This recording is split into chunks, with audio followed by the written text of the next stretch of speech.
Hello, I'm Chef Chad at Blythefield Country Club, and today we're going to make our crab cakes. Since you're not able to come to the club at this time, we want you to be able to enjoy some of the comforts and tastes at home. We're going to start with some claw crab meat. This can be bought at Meijer. All right, so this is a 1 pound can of pasteurized crab meat, claw meat. We're going to dump that into here. Then we have 2 large eggs.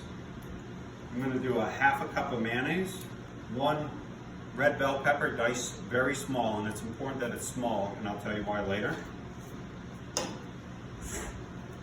1 piece of celery, again diced small. Make sure you cut all the way through so you don't get the strings.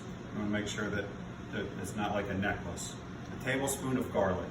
1 cup of Japanese breadcrumbs. They're panko breadcrumbs. They do sell them at Meijer. And then you're just going to mix. Are you able to see that, Renee? I am. It's looking great, Chef. Okay. This is one of my wife's favorite recipes that I make at home. So you don't want it too wet. It's sort of like meatloaf. You don't want it too wet and you don't want it too dry. But it's more of a where you can make it and it stays still. Here, for consistency, we use a portioning thing here. So we did 1 cup of panko, so we have another cup of panko that we're going to put in here. We're going to do our balls into there. That's going to give us a crispy outside when we cook them. And then at this point, you're just going to make them into a ball, toss them around a little bit in the panko. And I like to use a cup. Just do this. Circular motion. And that gets you a nice cake that way. It's important that you dice your vegetables small, because if they're very large, what happens is on the outside when you're cooking them, they will bust out and they can burn. We'll also make either a mango salsa or a Cajun remoulade sauce for these. I think today we'll probably make the remoulade just because I don't want to go to the store right now. And we'll come back in a few minutes and prepare these. Thank you. Okay, the next step is to go ahead and cook our crab cakes. So what I have is a non-stick pan. I got the fire going. I prefer gas, obviously, just because you have instant heat. I find what's important is to get the pan hot first before you put your oil in. For our oil today, we're going to use extra virgin olive oil. We're going to let the pan get hot. So if you're using an electric stove, you have it on high heat, nice quality Italian extra virgin olive oil. More oil than you're thinking. What's important on the panko, on the crust, is you want it to be crispy. And if your oil isn't hot enough, what's going to happen is you're going to get sogginess. So you'll be able to smell the oil heating up, the olive oil. And that's when you know it's about time to go in. You don't want to see smoke at this point. Just a nice little sizzle. An important part here too is you don't want to flip it too soon. You want to create that crust.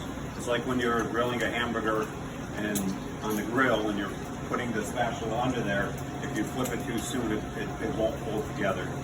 Also, you'll get a soggy crab cake instead of a nice crisp one. Okay, and now we've been cooking for about 90 seconds at this point. We got the nice little bit of brown, but not burnt. And then we're just going to flip this. You're only going to flip it 1 time. Again, it's very important that you don't flip it too soon. Otherwise, you're going to have a soggy cake.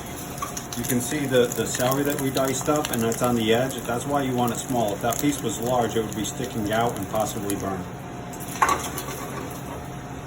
So at this point, the oil's getting a little hot. I can see a little smoke. I'm just going to turn it down just a bit. The crab that we use is a pasteurized crab meat, so it's fully cooked. You can eat it actually out of the can. So you don't have to worry so much about food safety with this product. Your only concern would be the egg that you put in as the binder. So it's not a product that you necessarily have to take a temperature of. It's just a matter of, you can eat it cold if you wish. Okay. Now our crab cake is about finished. I'm checking both sides to make sure it's crispy on both sides, which they are. Okay, and we're back. Now we're going to make our Cajun remoulade. We're going to take a half a cup of red wine vinegar, 1 cup of mayonnaise. This is a Cajun seasoning. We'll say 2 tablespoons, 1 tablespoon of Old Bay, 1.5 tablespoons of powdered sugar, and then just a little pinch of fresh chopped dill. We're just going to mix this up. The reason you put the sugar in there is to balance off some of the acidity. And that's going to be our sauce for our crab cake here in just a moment. Okay, now we've plated it with some baby arugula and garnished it with some fresh lemon, and we have the Cajun remoulade on top of the crab cakes. We hope you enjoyed the video, and we look forward to seeing you back at the club real soon. Thanks for lunch, Chef.